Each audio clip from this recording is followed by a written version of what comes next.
안녕하세요. 지난 시간에 이어서 오늘은 경제 이야기를 하려고 합니다. 정장의 배경을 알아볼 건데요. 경제는 세계적인 경제를 따라갈 수밖에 없지만 그래도 현 시점에서는 우리는 우리나라의 경제를 생각할 수밖에 없습니다.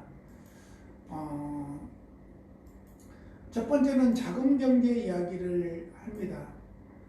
자금자족 경제, 내가 경제력을 얼마만큼 가지고 있느냐도 중요하지만 내가 경제력을 행할 수 있는 부분도 중요하다고 생각합니다. 어쩌면 이런 부분이 경제의 역할이라고 생각하는데요. 각 국가들이 경제력을 보유하려고 금을 많이 모으고 있습니다. 금은 시대에 따라서 그렇게 많이 변하지 않기 때문에 합니다. 그런데 각 국가에서 자기 나라 화폐를 보관하고 있는 나라들이 많은데 그거는 많은 변동이 생길 수밖에 없기 때문에 그렇다고 생각합니다. 어쩌면 원화를 가지고 달러를 바꿨을 때의 차이점, 또 달러를 갖다 엔화로 바꿨을 때의 차이점, 이런 부분을 어쩌면 우리는 교환의 이득이라고 할 수 있을 것 같아요. 현재 1달러에 돈이 얼마인데 은행에 가서 환원하게 되면 그 돈을 다 주지 않죠. 왜? 변동이 있기 때문에 그러는 거예요. 어떻게 보면 그런 부분들을 가지고 이득을 보고 있는 거가 국가 간이 아닐까라는 생각을 해봅니다. 이런 시간인데 불구하고 경제 이야기를 들으려고 오셨는데 제가 많은 이야기를 드리고 싶지만 경제는 너무 많이 빠르게 변하고 있기 때문에 어떤 것이 정답이다 또 어떤 것이 맞다라고 정확하게 이야기하기는 어려워요. 다만 경제는 물 흐름과 같아요. 물이 어디로 흐르나요? 높은 곳에서 낮은 곳으로 흐르는 거예요. 이게 순리예요. 그죠? 근데 현대적 개념으로 봤을 때는 낮은 곳에서 높은 곳으로 흐를 수가 있어요. 어떻게? 기계에 의해서 변동이 될 수 있다는 걸 말씀드리는 거예요. 그런 부분이 어쩌면 자발적으로 변화되고 있는 거예요. 국민들이 살기 어려우면 조폐공사에서 화폐를 많이 찍어서 주면은 잘 살 수 있을 거라고 생각하겠지만 더 못 살아지는 거죠. 왜냐하면 화폐의 가치가 그만큼 떨어지기 때문에 라고 합니다. 그런 부분이 어떻게 보면 교환에서 생겨나는 거라고 생각하는 건데, 지금 시장 경제를 보면 돈 10,000원짜리 한 장을 들고 시장을 보러 가면 시장에 살 게 없다고 그래요. 근데 그 표현이 잘못되어 있죠. 살 게 없는 게 아니라 돈이 부족한 거죠. 5,000원짜리 2개 사고는 없는 거예요. 이런 걸 갖다 우리는 살 게 없다고 표현하는데, 그게 현금과 물품의 교환에서 생겨나는 거예요. 근데 화폐 가치가 높다 그러면 10,000원짜리 들고 가면 시장에 가면 살 게 많겠죠. 왜냐하면 1,000원짜리가 많으니까. 근데 지금 우리는 1,000원짜리 그렇게 많지 않죠. 물건을 구매하는 데 있어서. 모르겠어요. 껌 한 통 이런 건 모를까. 네 번째는 폭넓은 교환 장소에서 시장이 등장되고 있는데, 그런데 우리는 지금 폭넓은 교환 장소가 어디가 있나요? 시장은 흐름을 많이 볼 수 있는 게 재래시장인데 재래시장을 현대화시킨다 그래서 대부분 다 백화점이나 마트가 들어서고 있어요. 그 대체 백화점하고 마트는 물건이 여러 가지가 있지만 그렇게 다양하지는 않아요. 근데 시장에는 다양해요. 배추 한 가지를 놓고 봐더라도 각각의 아주머니, 할머니, 아저씨들 들고 나와서 판매하는 시장에서 배추가 여러 가지가 볼 수 있는 거죠. 근데 백화점에서나 마트에서는 그렇지 않아요. 배추는 배추 하나예요. 그쵸? 그런 부분이 어떻게 보면 많이 시장 경기를 흐리고 있는데,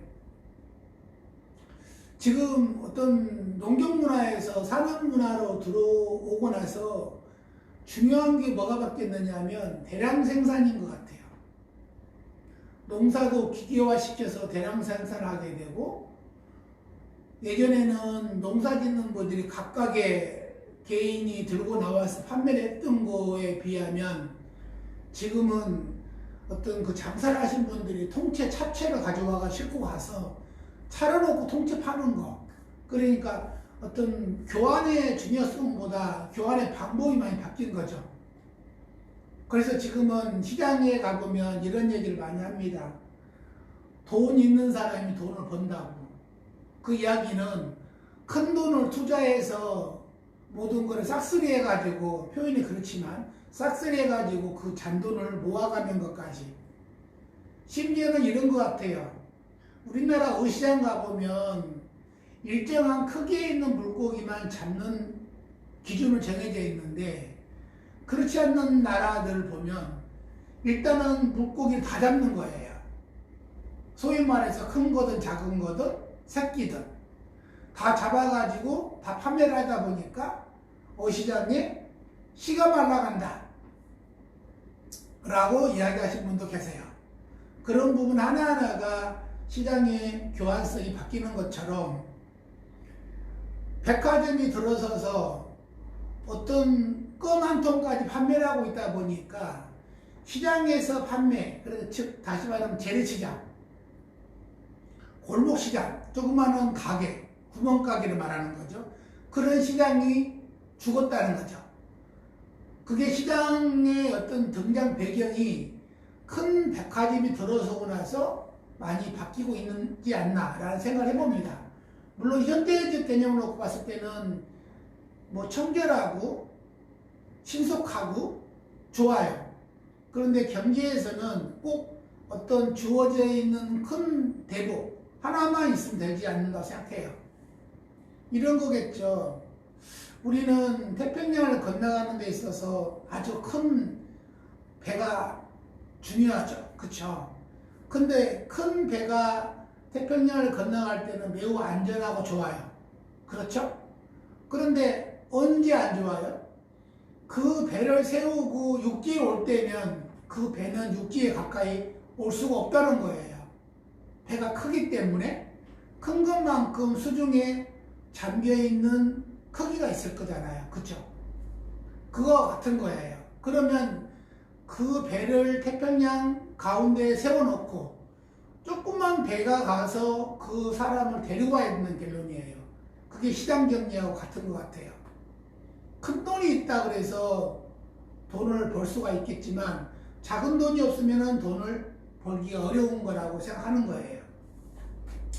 그러면 또 다른 원리를 보면, 시장의 동작 원리를 보면 지금 말씀드린 것처럼 어떤 수요의 법칙인 거예요. 제가 지금 말씀드리는 거가 정답이다 아니다 할 수 있는 게 아니라 시장 경기의 흐름을 놓고 보자는 거예요. 시장 상권을 가지고 있는 게 대기업에서만 가지고 있는 거가 옳다, 그러다 라고 하는 건 아니에요. 시장의 골목골목에서 할 수 있는 거. 그럼 여러분, 내가 살고 있는 동네가 백화점만 있다 그러면 백화점은 어디가 있을까요? 좀 번화가에 있어요. 그쵸? 그러면 저는 당장 두부 한모가 필요한데 두부 한모를 사기 위해서 백화점까지 갈 수 있는 거예요. 근데 백화점에는 어떻게 보면은 규칙적인 생활을 하고 있는 곳이라고 보이기 때문에, 회사이기 때문에 문을 여는 시간과 닫는 시간이 정해져 있다 보니까 그 외 시간은 물건을 살 수가 있다 없다 없는 거예요. 그런 부분이 어떻게 보면 시장 논리에서 수요의 법칙에서 벗어난다는 거죠. 근데 동네의 구멍가게는 그렇지 않아요. 어떤 시간이 지났다 하더라도 문을 두들기고 두부 한 모 주세요 라고 하면 두부를 주는 거예요. 왜? 규제를 받지 않으니까. 그게 수요와 공급의 법칙에서 맞다라고 생각하는 거예요. 어떻게 보면 그런 부분이 균형을 이룰 수가 있어요. 근데 백화점은 두부 한모를 시장 경제에서 골목 상점에서 10,000원, 아니 1,000원에 판다 그러면 백화점에서는 1,000원에 팔 수 없죠. 관리 비용이라는 게 포함되기 때문에 최소한도 1,100원 정도를 할 거예요. 그런 부분이 어떻게 보면 균형의 가격이 무너뜨리고 있는 거죠. 그러다 보니까 균형의 가격을 맞추다 보니까 대형 마트끼리 가격을 균열화 시켜 놓은 거죠. 그거 나쁘진 않아요. 그런데 골목 상권에 봤을 때는 좋지 않는 현상이라는 거죠. 날씨가 좀 춥습니다. 그쵸? 여러분 춥지 않나요? 네. 네 번째는 균형의 변동이 생기는 부분이 뭐냐면 지금은 그 대형마트가 또 다른 대형마트를 오픈한다는 거죠. 제 생각에는 그 대형마트가 오픈하는 거가 나쁘지는 않는데 시장 경제에서 골목 상권을 너무 독점하지 않나 라는 생각도 많이 해봅니다. 어떻게 보면 가격의 통제 부분도 어려워질 것 같기도 하고요. 그래서 경제에서는 시장 경제를 많이 따지거든요. 또 시장 경제를 모르면 경제 이야기를 하지 말라는 사람도 있어요. 물론 나쁘지는 않죠. 시장 경제를 알아야 돼요. 저는 출퇴근하면서 일주일에 한 번 정도는 재래시장을 한 15분 정도 걸어가면서 퇴근을 해요. 그러면서 제일 우리나라 사람들이 제일 자주 먹는 두부와 콩나물도 한번 봐요. 어떤 날에는 콩나물을 300원에 팔았다가 어떤 날에는 250원에 팔았다가 근데 그 양은 같았어요. 근데 300원짜리를 250원에 판다는 거는 가격이 대폭 깎여지는 거예요. 근데 주는 양은 같아요. 그래서 저는 유심히 봅니다. 이게 품질의 차이일까? 아니면 수요가 많아서 그럴까라는 걸 많이 보게 되거든요. 그런 부분을 저는 가격이라는 얘기를 하는 거예요. 어떤 날에는 할머니가 상한가로 가격을 콩나물을 받고 있고 어떤 날에는 콩나물을 하한가로 받고 있을까라는 거예요. 근데 하한가 받는 날이 물건을 많이 파는 날이 아니고 안 팔리니까 하한가로 파는 거라고 나는 생각이 들어요. 일종의 세일한다는 표현을 하겠지만 세일하고 개념이 좀 다르죠. 그런 부분 하나하나가 가격 통계에서 나타나는 부분이라고 생각합니다. 자, 그러면 시장 경제의 탄력성 얘기를 해보겠습니다. 수요의 탄력성이라는 건 수요의 가격 탄력성인 거죠. 조금 전에 콩나물 가격 말씀드리는 것처럼 어떻게 하면은 가격이 적절한 가격으로 인해서 누구나 다 구매를 많이 할 수 있을까라는 거예요. 표준 가격처럼 정해져 있다 그러면. 그런데 어떤 그 물품을 생산하는 곳에서는 GDP 개념을 놓고 봤을 때는 물가 상승이 계속 오르고 있어요. 인건비 상승, 원자재 상승, 기타 부대비용 상승, 그쵸? 그런데 판매가는 올리기 어렵다라고 얘기를 많이 해요. 사실 그렇거든요. 근데 판매가는 언제 올릴 수 있을까요? 어떤 동기부여가 일었을 때. 지금 뭐 금년 여름에 비가 많이 오고 바람이 많이 불어서 야채를 기르는 농장에서 야채 농사가 어려웠다라고 하는 어떤 계기가 있다면 그때 가격을 올리게 된 거죠. 그런 부분이 어떻게 보면 가격 탄력성이 있는 거죠.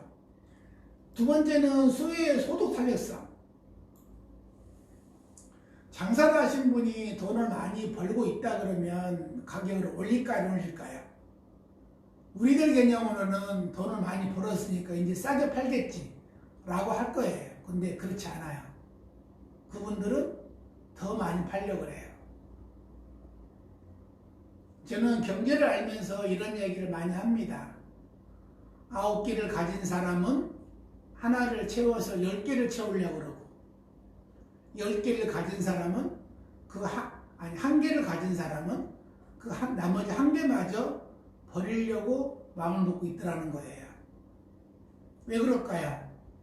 경제 논리로 보면 9개를 가진 사람은 10개를 채우려고 하다 보니까 돈을 더 벌려고 하는 거고, 한 개를 가진 사람은 포기를 했기 때문에 이것마저 버리려고 한다라고 하는 논리도 있어요.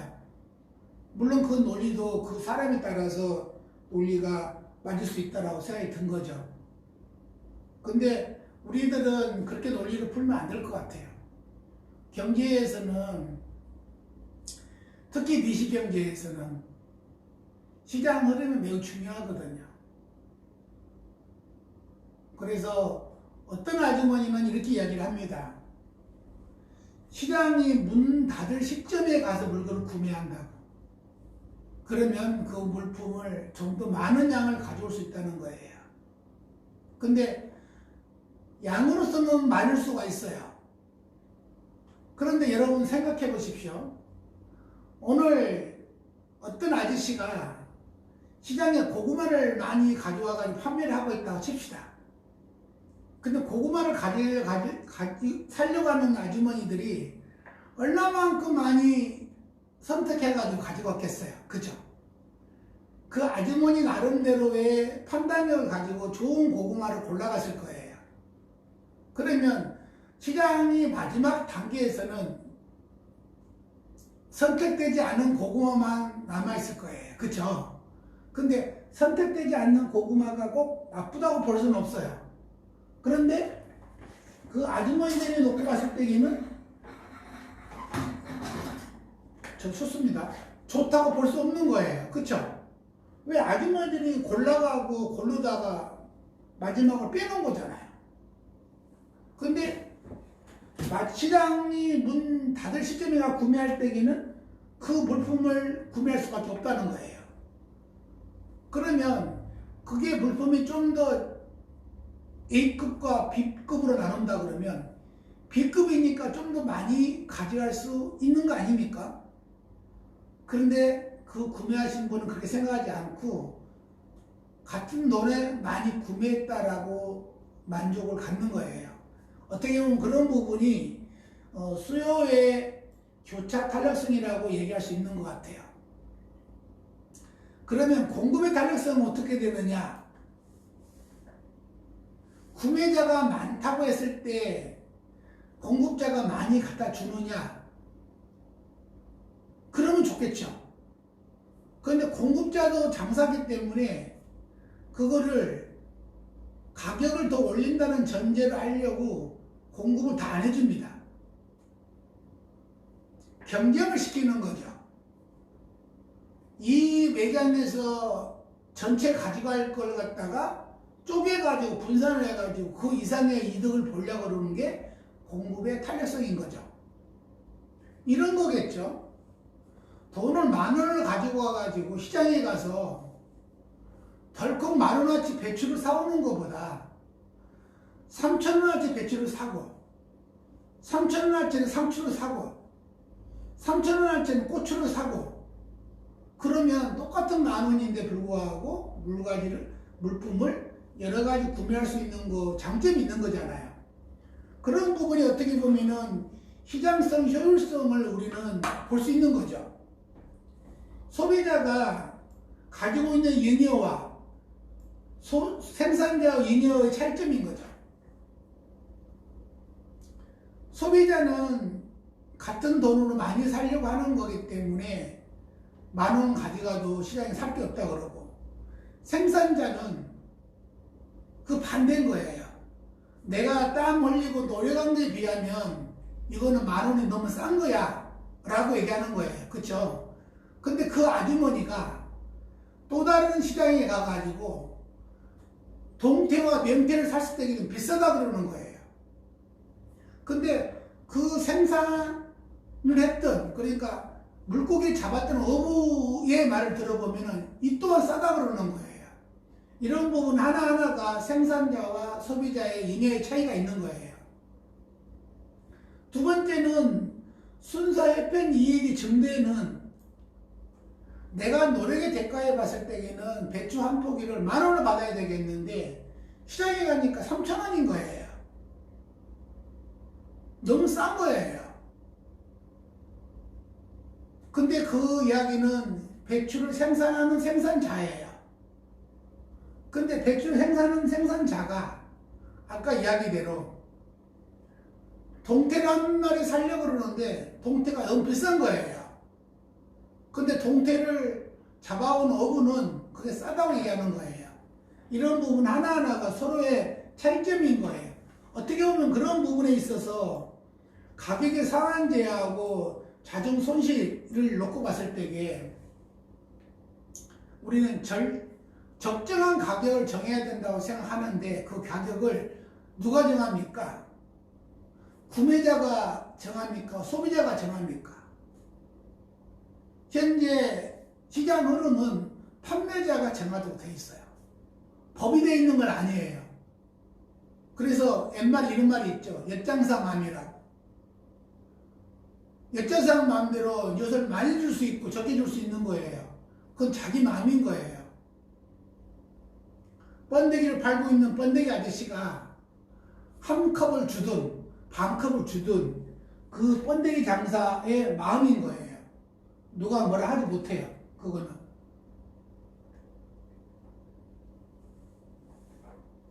그쵸? 지금 모니터가 문제가 생겼는데 잠시 쉬었다 하면 어떨까요?